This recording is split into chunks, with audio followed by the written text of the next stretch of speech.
But the thing that I think that's beautiful is that, in a generation we grew up, maybe we didn't talk openly about gender and sexual orientation. But kids today are asking questions. They're Mhm. not just like sitting with this is this and that is that, and yay, mom and dad told me, and here we go. They're actually asking questions. And those questions to me are the most powerful thing we can do as we start to grow and express ourselves and develop as human beings. And it's the shutting down of those questions, talking about, the ego. When we shut down those questions, that suddenly shuts down the ego as well, Mhm. because the ego can't learn, the ego can't grow, we can't become if Mhm. we're not in a place where questions are encouraged.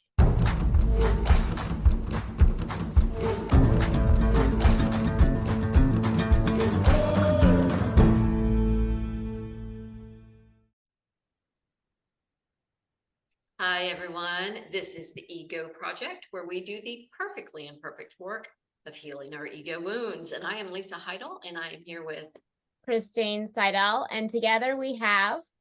John Sovec, an LMFT in Pasadena, California. Mhm. welcome, John. We're so excited that you're here with us. We've got a therapist and an author, and we've got a therapist and an author, and we're very excited. What we're going to do is I'm going to do a real quick housekeeping, and then we're going to read John's bio. Then we're going to jump into this amazing conversation that we're going to have. So we want to encourage everyone to check out our link on Instagram and in our bio here in the description notes for Joy Malik's workshop on attachment strategies. Sorry, I couldn't get it out on attachment strategies. And if you use the code TEP10, the Ego Project 10, TEP10, you get 10% off. This is an evergreen workshop. You have full access to it after you purchase it once, and it is so valuable. I've learned so much about avoidant and anxious attachment. I've been working on my secure attachment, and I understand my insecure attachment. I feel like I am a walking font of information now after this workshop. What do you think, Christine? Absolutely, absolutely. It's a wonderful workshop, and Joy just does such a great job explaining it and kind of attending to you personally so you can kind of continue your work. So, And I Thank was telling the two of you as we were coming on that I actually know Joy personally, Mhm. and her name describes her to such a deep level. Yes. And this workshop and the work she's doing is so powerful and so Hmm. wonderful. Absolutely. Yes. you, John. We so agree. And it's so exciting now that our network is growing and everyone's starting to know each other. So thank you for sharing that. Joy's going to be so excited Yes. to know that. Yes. So we're going to jump in. I'm going to read your bio, John, and then we're going to ask you some very important questions about the LGBTQIA plus community. Thank you. All right. So as we said, John is a therapist and an author and coach in Pasadena, California, who specializes in working with LGBTQIA plus youth and their families during the coming out process. He is the author of Out, A Parent's Guide to Supporting Your LGBTQIA plus kid through coming out and beyond, and is a nationally recognized expert on creating affirmative support for LGBTQIA plus youth. His work has been featured on The Ricky Lake Show, OWN, Bravo, The Advocate, ABC, LA Talk Radio, The Washington Post, and columns for Huffington Post, Medium, and Good Therapy. Oh, that's such a good bio, John. And we're so excited to have this conversation with you because Mhm. it's timely and it's so important for Mhm. parents, for people who are coming out, and for everyone else on the planet. Mhm. So, in my Absolutely. opinion. Yeah. Yeah, absolutely. And the thing is, we're at a very challenging time in our development as human beings, and that there's a lot of pushback against the LGBTQ community. And unfortunately, a lot of that is landing on the shoulders of youth. Mhm. And it's really, really challenging to watch them have to go through this, because we know kids today, they are on social media 24/7. They know what's going on in the world. Mhm. So to have them see all this hate and vitriol spewing out from a lot of the leaders, it's really challenging for them. And it's a time I think where all of us need to come together and support not just the adult LGBTQ community, but also the kids that are in the coming out process. Mhm. Absolutely. That's such a great point. Are you seeing a lot of clients, both Christine and John, who are coming in, and this is a very important topic for them to be speaking, like they're addressing it faster, it's part of the vernacular earlier, like is that what you're seeing with especially youth clients? Yeah, I know in my practice, because I specialize in it, that is a conversation that sits in the room quite often. But the thing that I think that's beautiful is that, in a generation we grew up, maybe we didn't talk openly about gender and sexual orientation. But kids today are asking questions. They're Mhm. not just like sitting with this is this and that is that, and yay, mom and dad told me, and here we go. They're actually asking questions. And those questions to me are the most powerful thing we can do as we start to grow and express ourselves and develop as human beings. And it's the shutting down of those questions, talking about, the ego. When we shut down those questions, that suddenly shuts down the ego as well, Mhm. because the ego can't learn, the ego can't grow. We can't become if Mhm. we're not in a place where questions are encouraged. Absolutely. That's a great point. And I would have to say, just to your point around, our youth seeing in social media or the media, like some very polarizing narratives around, the LGBTQ community. If they are not in a supportive home, even if they haven't even started the process of coming out, but they're aware it's not supportive, and then they look out into social media and see very negative messages, I mean, that can be a very isolating place for individual kids to be, and luckily, we do have access to other things in social media, but that's scary for kids to be in a in-home community, especially where I live, where it can be still very conservative. To be in a home, where it's not supported, then go out and see in social media some very scary messages. These kids really need support. And I So, think it's hard too, because for most parents, when I talk to them, they grew up in a world where, let's say maybe you had a rough day at school, or you got bullied or teased about something. You would go mhm, home, you would maybe have a snack, do some homework. I would escape into reading. That was my safe place. A good book would make the bad stuff go away. And mhm, then maybe you'd have dinner with your family, and then maybe go to bed and wake up the next morning, reset, maybe mhm, ready to step back into it. But mhm, these days, kids are experiencing a 24/7 bullying and teasing cycle, and there's mhm, no recovery time. And just think of being under that type of scrutiny mhm. every waking moment. And these kids stay up till like 2 in the morning checking out social media to make sure they're not missing anything. Yep. Even if they're a kid who's being bullied, they still don't want to miss what's happening out there. Yeah. And I think it's so important for parents to understand this different paradigm that exists for kids and their well being. So true. So true. And just really these kids being in this activated state, and not really getting that reset at all. Mm, Yeah. With your book, Out, A Parent's Guide to Supporting Your LGBTQIA plus kid through coming out and beyond. When you wrote this book, obviously you wrote this because you saw a need, right? Mhm. And what kind of ego work did you personally do when you were writing this book? I was very curious because I know for me as a writer, that's how I process. Mhm. So I was a little curious about what kind of work you did, and then we'll delve into how this can help others. But I was curious about your own process. mm, Well, I think the first thing that comes up from anybody who has a book in them is you're like, oh, I've got a great idea for a book. And then you hit the full ego stop that says, well, who am I to write this book? mm, And you get caught in that. You get trapped in that for a while. And for myself, it was really about looking what was happening in my therapy room, what was happening in the world that I was doing my speaking work at, where I'm doing trainings and education. And I have information that could potentially help save a kid's life. And mhm. if that's not something that'll just kick the ego to the side, I don't know what is. Yeah. And so, what it helped me do is put aside my own need to be right and be perfect as an author, and Mm, instead to be authentic as an author. mm, I was really blessed because I had an amazing editor through my publishing company who helped me to find my voice.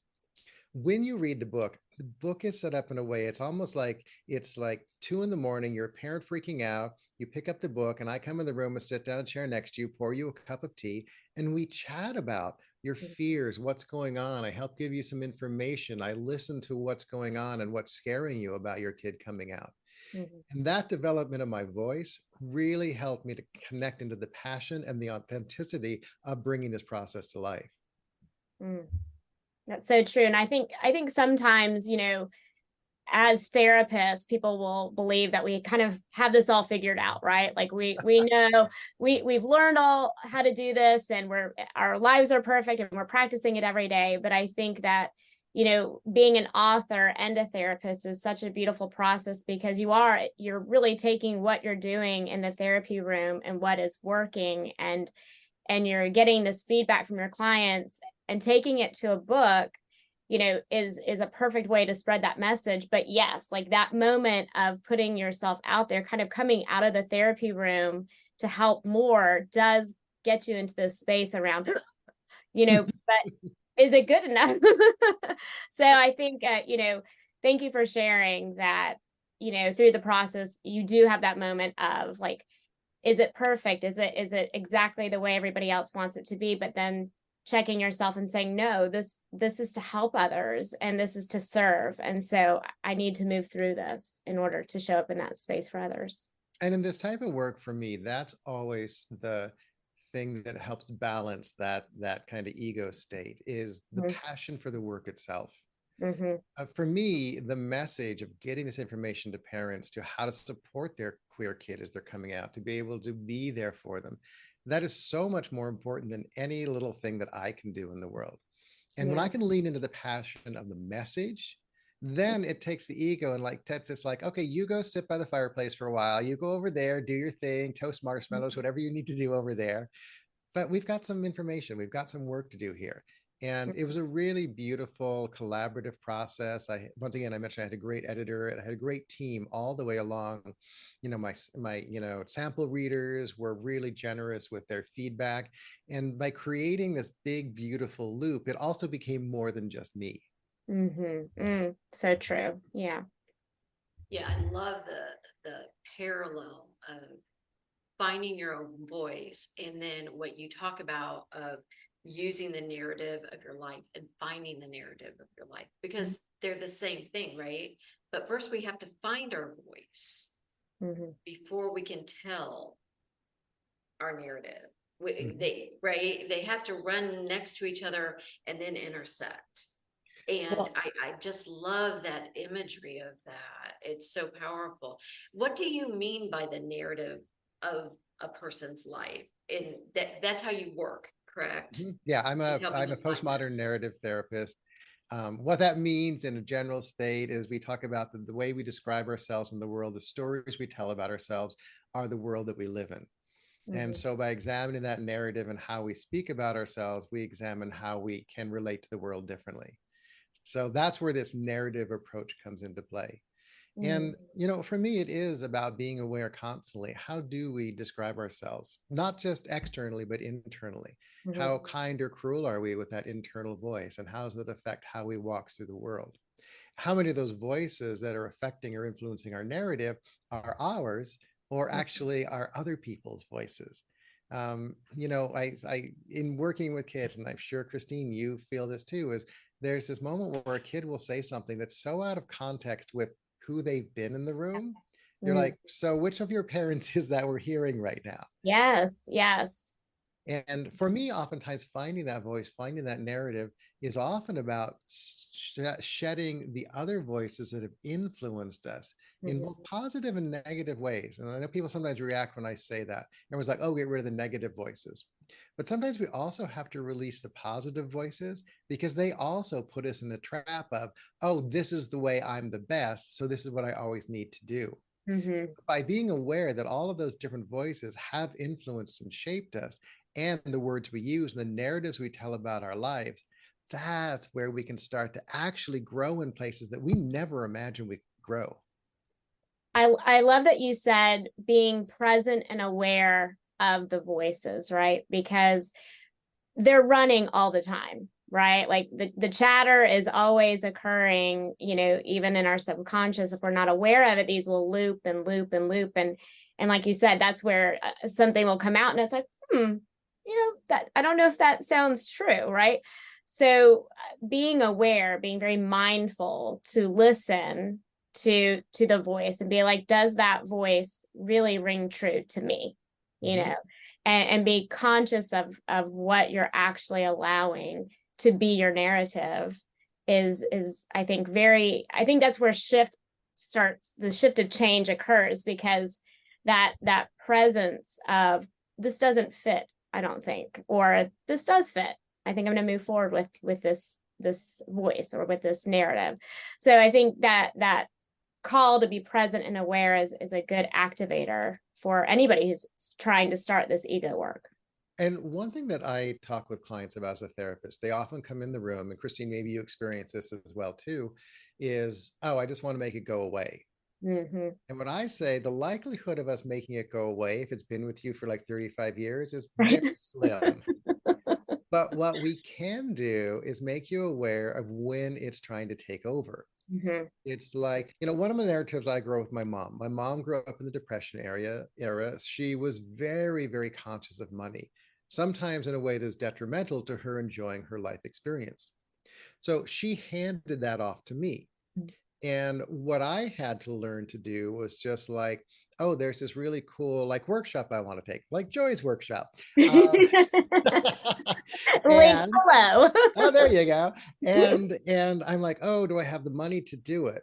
And then I'll stop and I'll be like, oh, that's mom's voice. Okay, cool. Actually, I do have the money to do it, or I'm going to find the money to do it or manifest the money to do it because this particular thing is really important to me. Or mom's voice will step in and say, do you really need that? And I'll be like, no, I don't need a second pair of shoes, But it's about our relationship to those narratives inside that changes over time. And we can be aware when they're showing up. And if we can become aware when they're showing up, we can make a different choice. Very good. Yeah. I listened to an interview that you did, and where you're talking about when people come into your practice, a new client, what you ask them where they fall, right? What is their sexual orientation, their gender orientation? Am I saying that correctly? Sexual orientation, gender identity. Thank you.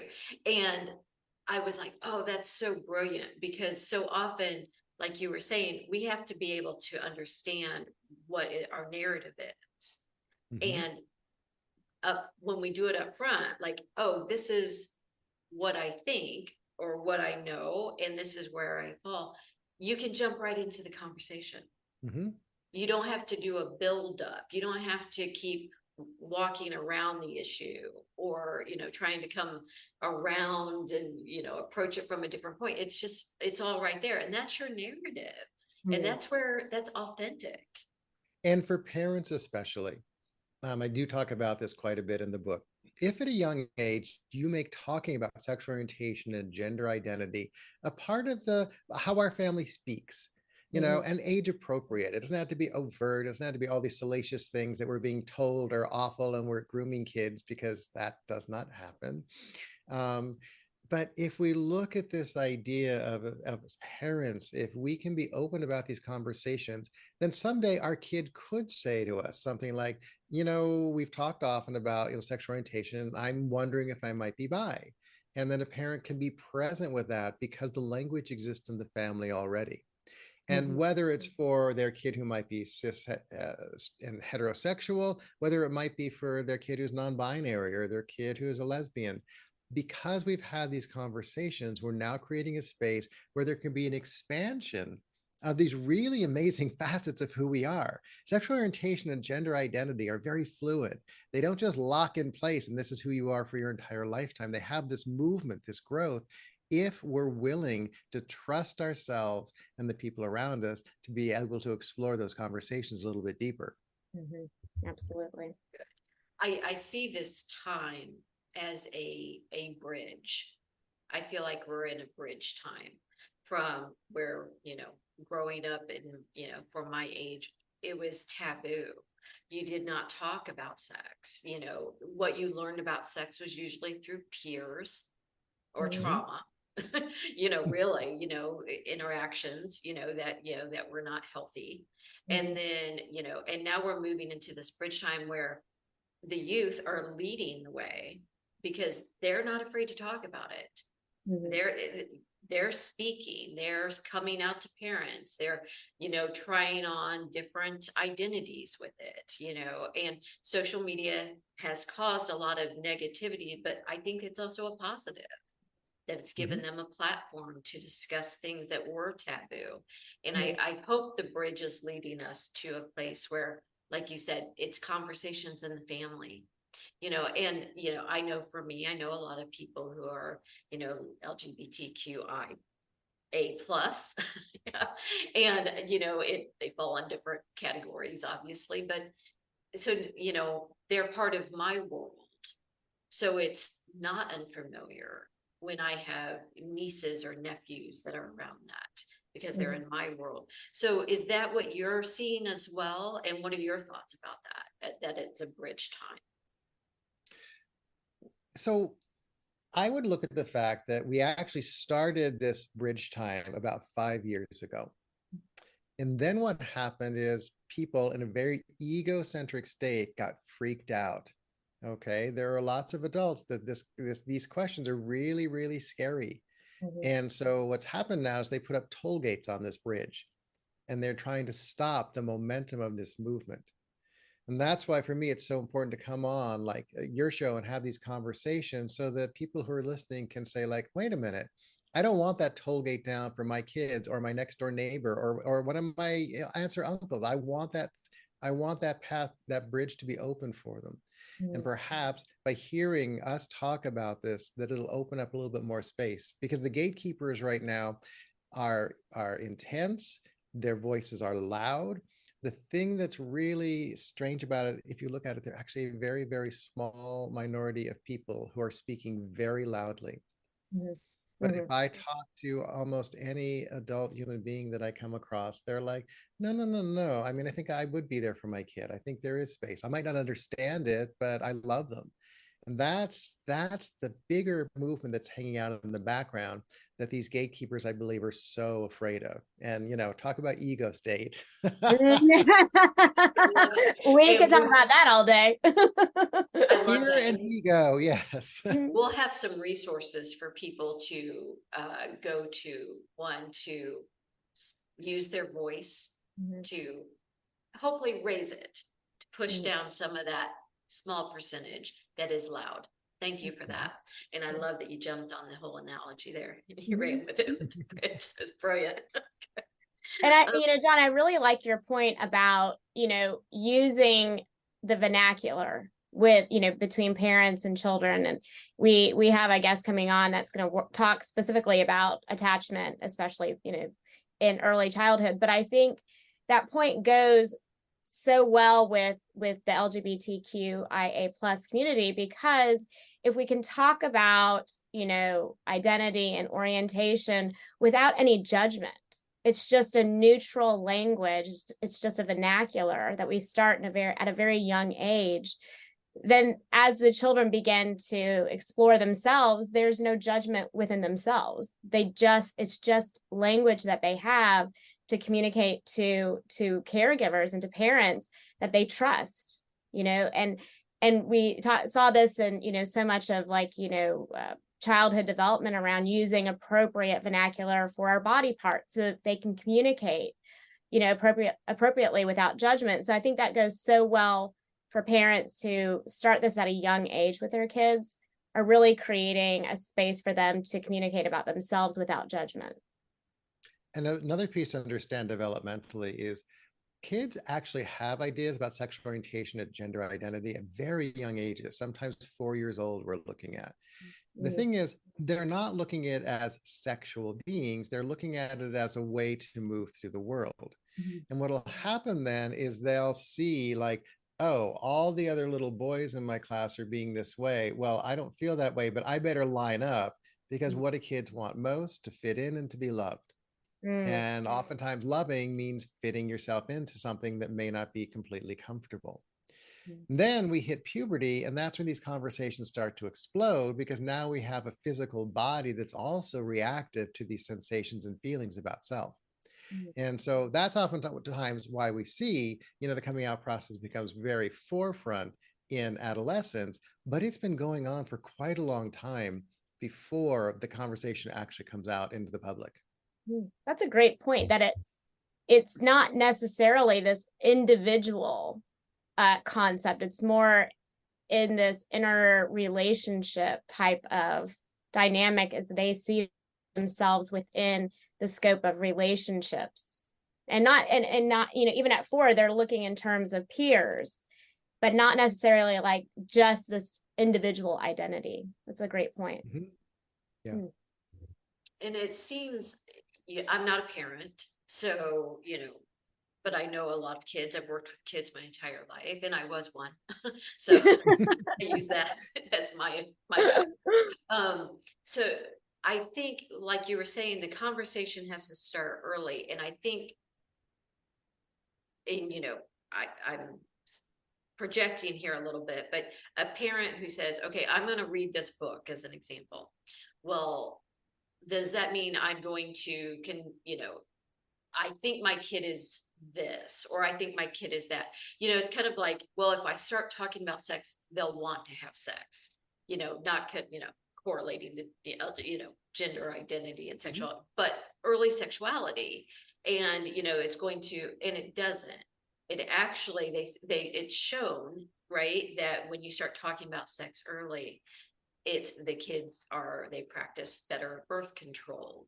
They're more open about it. They come to you with questions. There's STDs can be eliminated when there's open conversation or avoided. So these types of things. So if you're talking about, lesbians and non-binary and gender identity early, it doesn't mean that your child will not be cisgender. It just means that the conversation will be open if they choose, if they are homosexual, if they are non-binary.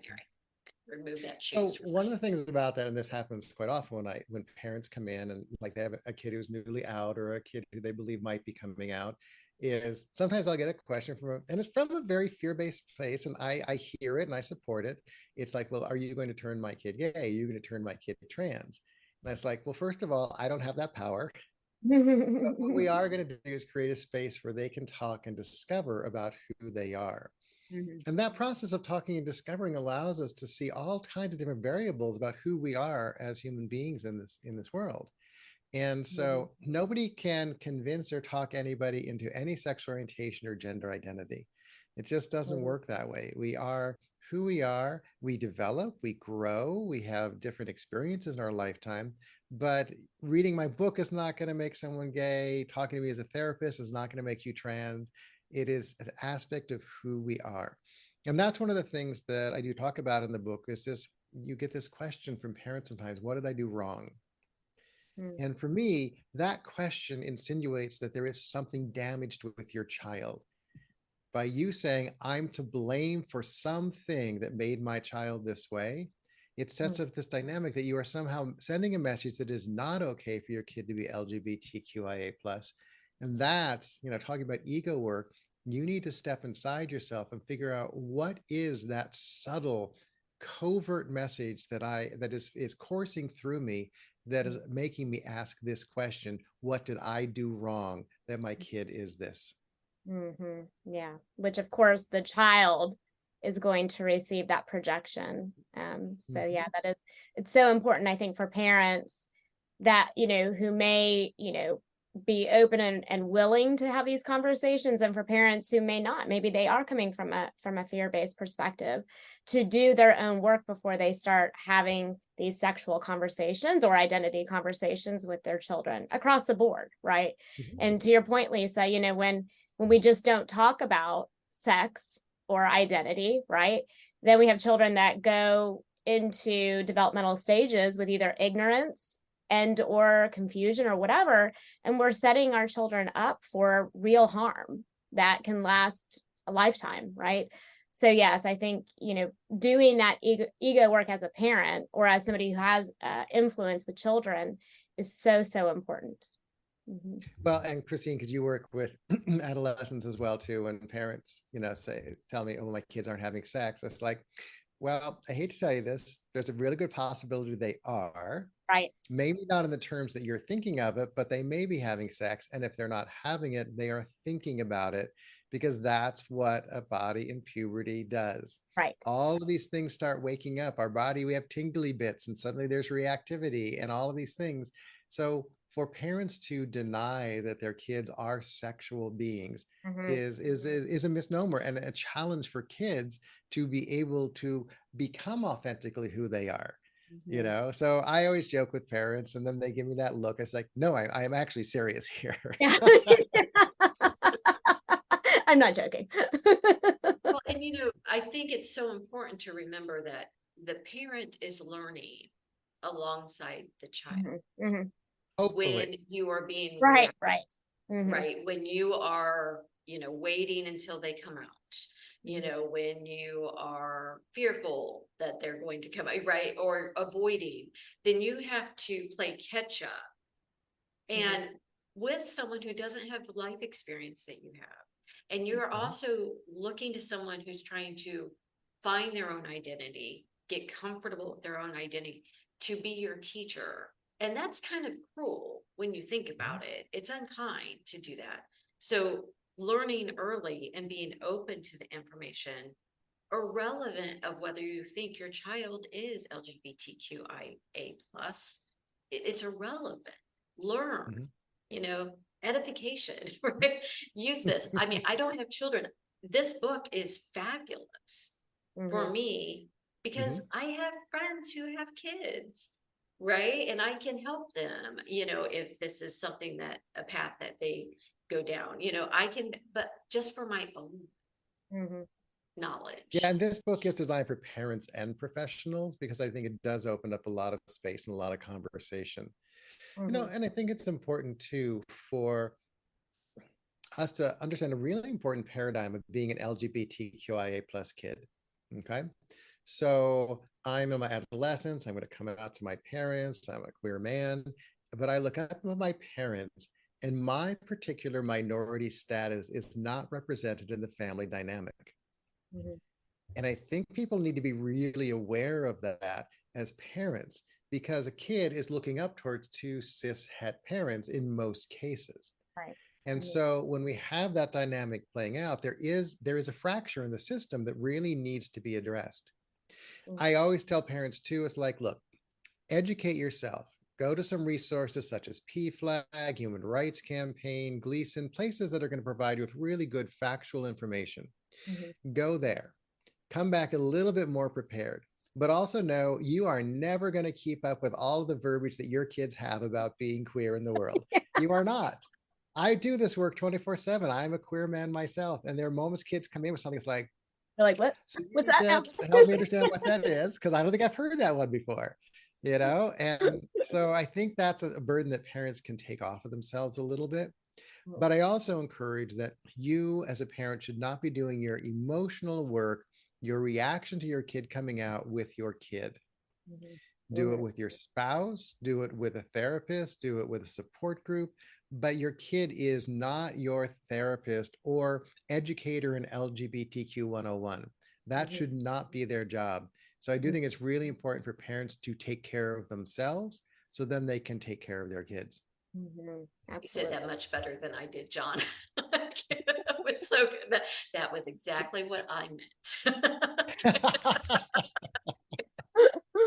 It was so good. That's exactly what parents need to understand.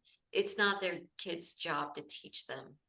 It Mhm. just Mhm. isn't. So, I pulled a couple of reviews for your book that I want to share and discuss with you and Christine. And the first one, because we're talking a lot about kids, but as I said earlier, I was a kid once. We all were, Mhm. right?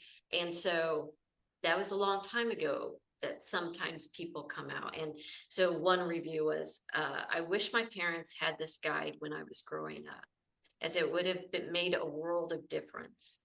Even today, at almost 50, I'm desperate for my mom to sit down and read this important work. Mm. And I want to talk to you about what, we're talking about kids today currently, but what happens with, years ago, the parent really dropped the ball. What is the first piece of advice you'd give that parent about maybe doing some healthy repair in their relationship? The first thing I think a parent should do is find a way to forgive themselves. I think the only way we can open up these types of conversations honestly is by moving into our own form of forgiveness. Forgive ourselves for the ignorance of how we were at that moment. Forgive ourselves for following the norms of the time. Forgive ourselves for being so busy trying to keep the household together that we didn't make time to hear our kid. To find the forgiveness for ourselves first, and then create a space where you can sit down with your adult child and say, hey, I want to know more about who you are. Mm. And it's important to understand that when we can move into these spaces, we can alter relationships, we can grow and change together. And we also need to be aware, especially with the name of this podcast, when our ego gets in the way and we start feeling that tightening right here in our chest when we get defensive. Because for me in my life, when that happens right there, that tightness in the chest, that's always my moment like, okay, take a breath. Something in this room is setting you off. Okay. And that's when I need to pause and find out for myself what's happening. Mm. I also think if you're going to do that repair with an adult child, it would be really useful to do it in a therapeutic setting rather than just trying to do it on your own. Mhm. Yeah, for sure. Great. Yeah. And then another review was trying to support the children we love through an experience we don't understand can feel like walking a tightrope over an alligator pit.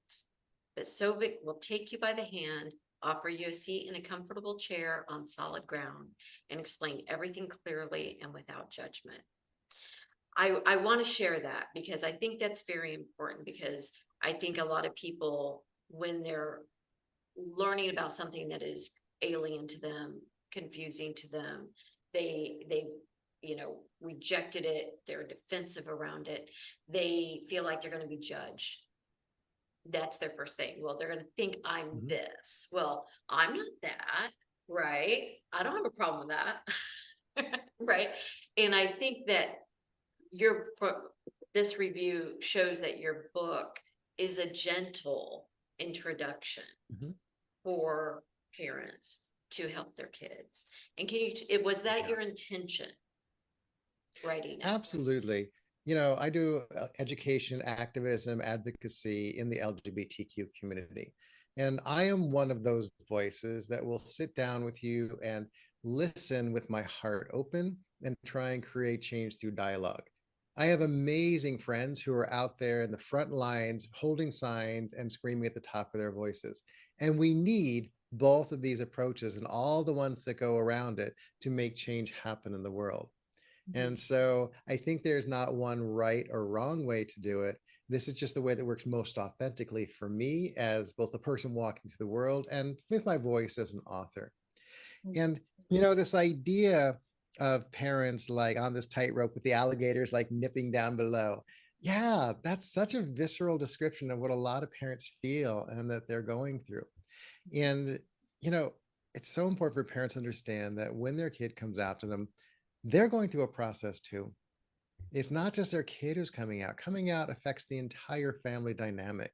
It begins very small within the family, expands into the nuclear family, it then goes out into the bigger family and then the community.